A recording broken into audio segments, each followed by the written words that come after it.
大家好，我今天要跟你們分享一個非常重要的話題，富不過三代的歷史詛咒和制度演進。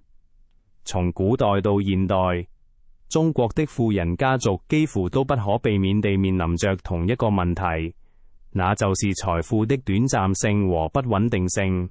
但是，為什麼中國的富人家庭總是難以跨越三代呢？是什麼原因導致了這種現象呢？讓我們從歷史開始說起。中國的商幫，如徽商、晉商、嚴商等，曾經在明清兩代輝煌一時。然而，當政治環境轉變，制度保障消失，這些家族的命運也迅速崩塌。這背後的根源不僅在於家族內部的分崩離析，更在於制度演進與環境的變化。進入民國時期，上海的金融世家與江南實業家延續了這種命運。無論是張氏兄弟創立的永安公司，還是榮中敬、榮德生兄弟的棉業帝國，皆在政治變局與戰爭的摧殘下難以善終。改革開放40年，中國誕生了數百萬名高淨值人士與上萬億美元的私人財富，居全球第二，約佔全球總數的1/10。這些財富的生成速度驚人，但他們的穩定性卻遠不如歐美百年家族。這一代企業家多來自市場化初期，掌握政策紅利與產業窗口。他們懂得在不確定中創造確定，卻少有時間建立財富管理制度。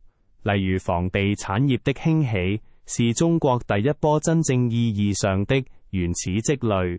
從1998年房改至2021年，房地產企業幾乎成為民間資本最主要的增值通道。然而，當政策週期轉向，槓桿收緊，監管升級，整個行業由黃金時代步入存量博弈。許多企業主發現，過去的高槓桿擴張與影子融資不僅難以延續，甚至可能成為法律與資金風險。現在，許多企業家內心的本能反應是出海，尋找安全港。例如彭先生與他的 S 地產集團的故事，就是中國房地產企業國際化的縮影。早年，彭先生就開始將部分資金轉移海外，購買境外物業。然而，隨着國內監管趨嚴，外資管控加強，他的動作也被外界解讀為資本外逃。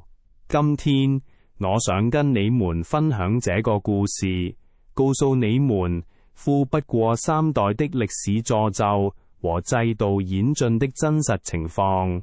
如果你想學習更多關於中國富人家族的故事和財富管理的知識，請關注我的頻道，我們將在未來的視頻中分享更多相關的內容。